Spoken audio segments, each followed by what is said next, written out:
Hello everyone, कैसे हैं आप लोग। आशा करता हूं अच्छे होंगे। तो आज हम बिहार दरोगा प्री एग्ज़ाम जो 2026 में होने वाला है उसके लिए कुछ वीवीआई ऑब्जेक्टिव लेके आए हैं। ये एग्ज़ाम की दृष्टि से बहुत ही इम्पोर्टेंट है। क्वेश्चन पहला कहता है कि वेद कितने प्रकार के होते हैं। वेद कितने प्रकार के हैं? तो वेद कितने प्रकार के होते हैं? 4 प्रकार के, यानी ऑप्शन नंबर डी हो जाएगा। फिर बिहार राज्य का कुल भौगोलिक क्षेत्रफल कितना है?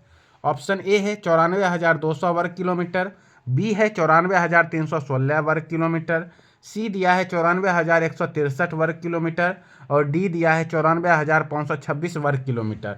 तो 2 नंबर क्वेश्चन का हो जाएगा 94,163, ऑप्शन नंबर सी हो जाएगा। बिहार राज्य का कुल भौगोलिक जो क्षेत्रफल 94,163 वर्ग किलोमीटर। फिर तीसरा क्वेश्चन पे आते हैं कि सल्तनत काल के सिक्के टंका, ससगनी एवं जीतल किन धातुओं के बने थे? ऑप्शन ए है चांदी तांबा, सोना चांदी तांबा, सी है चांदी जस्ता तांबा और डी है सोना जस्ता तांबा। तो सल्तनत काल के जो सिक्के थे ना, टंका, ससगनी एवं जीतल, ये बने थे चांदी। चांदी के सिक्कों को टंका कहा जाता था, जस्ता के सिक्कों को ससगनी और जो तांबा का सिक्का था उसको जीतल बोलते थे। ठीक है, यानी कि 3 का ऑप्शन नंबर सी। फिर चौथा क्वेश्चन पर आते हैं। कहता है कि बिहार के किस वकील ने असहयोग आंदोलन के समय अपनी लाभप्रद वकालत छोड़ दी थी? ऑप्शन ए है जयप्रकाश नारायण, बी है राजेंद्र प्रसाद, सी है सहजानंद सरस्वती और डी है राजकुमार शुक्ल। तो अपनी जो वकालत छोड़ दी थी वो थे डॉक्टर राजेंद्र प्रसाद, यानी कि ऑप्शन नंबर बी हो जाएगा क्वेश्चन नंबर 4 का। 5वां क्वेश्चन पर आते हैं कि सत्यार्थ प्रकाश किससे संबंधित है? तो आर्य समाज से, ब्रह्म समाज से, प्रार्थना समाज से, रामकृष्ण मिशन से। तो जो सत्यार्थ प्रकाश थे ना वो आर्य समाज से संबंधित थे, ऑप्शन नंबर ए हो जाएगा 5 का। फिर छठा क्वेश्चन पर आते हैं कि शेर शाह का मकबरा कहाँ स्थित है? ऑप्शन ए है सासाराम, बी है मनेर, सी है सीतामढ़ी और डी है पावापुरी। तो देखो शेर शाह का मकबरा था ना वो सासाराम में था, ऑप्शन नंबर ए हो जाएगा। अब 7वां क्वेश्चन पर आते हैं। तो 7वां क्वेश्चन कहता है कि 11वीं पंचवर्षीय योजना का उद्देश्य क्या था? ऑप्शन ए है निर्धनता का उन्मूलन, बी है समाविष्ट आर्थिक वृद्धि, सी है सामाजिक न्याय के साथ विकास और वहीं डी कहता है अल्पसंख्यकों का विकास। तो 11वीं पंचवर्षीय योजना सामाजिक न्याय के साथ विकास, ऑप्शन नंबर सी हो जाएगा। फिर 8 नंबर क्वेश्चन, किस महीने में पीर अली ने पटना में अंग्रेजों के खिलाफ विद्रोह की शुरुआत किया था? ऑप्शन ए है मई 1857, बी है जून 1857, सी है जुलाई 1857 और डी क्या है अगस्त 1857। तो जो पीर अली थे उन्होंने पटना में अंग्रेजों के खिलाफ विद्रोह किया था जुलाई 1857 में, ऑप्शन नंबर सी हो जाएगा। फिर 9वां नंबर क्वेश्चन कि निम्नलिखित में से भारत का राष्ट्रीय आय का सबसे मुख्य स्रोत क्या है? ऑप्शन ए है सेवा क्षेत्र, कृषि क्षेत्र, उद्योग क्षेत्र या व्यापार क्षेत्र। तो ऑप्शन नंबर ए हो जाएगा सेवा क्षेत्र। अब 10 नंबर क्वेश्चन पर आते हैं कि 1530 में दक्षिण बिहार का वास्तविक शासक कौन बना? ऑप्शन ए है बहार खां लोहानी, बी है जलाल खां, सी है शेर खां और डी है नारिस खां लोहानी।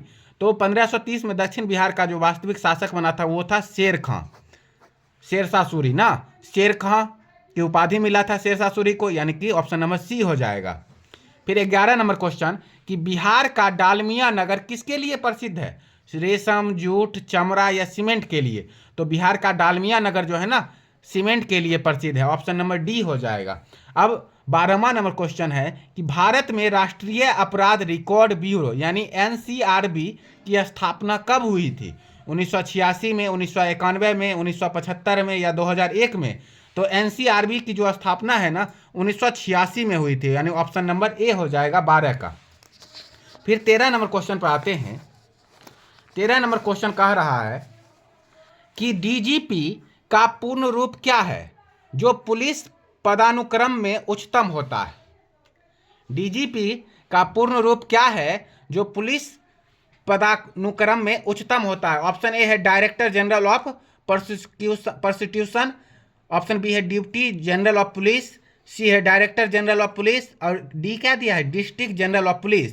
तो डीजीपी का होता है ऑप्शन नंबर सी हो जाएगा, director general of police. 14 number question है कि किस भारतीय स्वतंत्रता सेनानी को लोकमान्य की उपाधि दी गई थी? चित्तरंजन दास, बाल गंगाधर तिलक, लाला लाजपत राय, बिपिन चंद्र पाल। तो ऑप्शन नंबर बी हो जाएगा, बाल गंगाधर तिलक को। भारत का राष्ट्रीय गान जन गण मन पहली बार कब गाया गया था? ऑप्शन ए है 1911, बी है 1921, सी दिया है 1935 और डी है 1947। तो भारत का राष्ट्रीय गान सबसे पहले 1911 में गाया गया था, ऑप्शन नंबर ए हो जाएगा। फिर 16 नंबर क्वेश्चन कि भारत का सबसे पुराना सैनिक जो प्रशिक्षण संस्था है वो कौन सा है? ऑप्शन ए है IMA देहरादून, ऑप्शन बी है NDA पुणे, ऑप्शन सी है नेवल एकेडमी गोवा और ऑप्शन डी है ऑफिसर्स ट्रेनिंग एकेडमी। तो क्या हो जाएगा भारत का सबसे पुराना सैनिक प्रशिक्षण? IMA Dehradun, option number A. फिर 17 नंबर क्वेश्चन पर आते हैं कि गोल्डन आवर शब्द किस क्षेत्र से संबंधित है? ऑप्शन ए है पुलिस कार्यवाही, ऑप्शन बी है स्वास्थ्य और चिकित्सा, सी है बम डिफ्यूजल और डी है आर्थिक सुधार। तो गोल्डन आवर पुलिस कार्यवाही से संबंधित है। और लास्ट क्वेश्चन 18 नंबर, किस राज्य में सर्वाधिक राष्ट्रीय उद्यान स्थित है? कर्नाटक, मध्य प्रदेश, उत्तराखंड, असम। तो क्या हो जाएगा, सबसे ज़्यादा राष्ट्रीय उद्यान मध्य प्रदेश में है, ऑप्शन नंबर बी। तो ये जो ऑब्जेक्टिव है बहुत ही इंपॉर्टेंट ऑब्जेक्टिव है जो बिहार दरोगा में पूछा गया है और आगे भी पूछा जाने वाला है, ठीक है। तो आशा करते हैं ये जो सीरीज है ये आपको अच्छा लगा होगा बिहार दरोगा का, और ऐसे ही अच्छे अच्छे क्वेश्चन को देखने के लिए हमारे अभय स्टडी मटेरियल यूट्यूब चैनल को सब्सक्राइब कीजिए। और ये वीडियो अगर अच्छा लगा हो तो लाइक कीजिए, कमेंट कीजिए, शेयर कीजिए। बहुत बहुत धन्यवाद।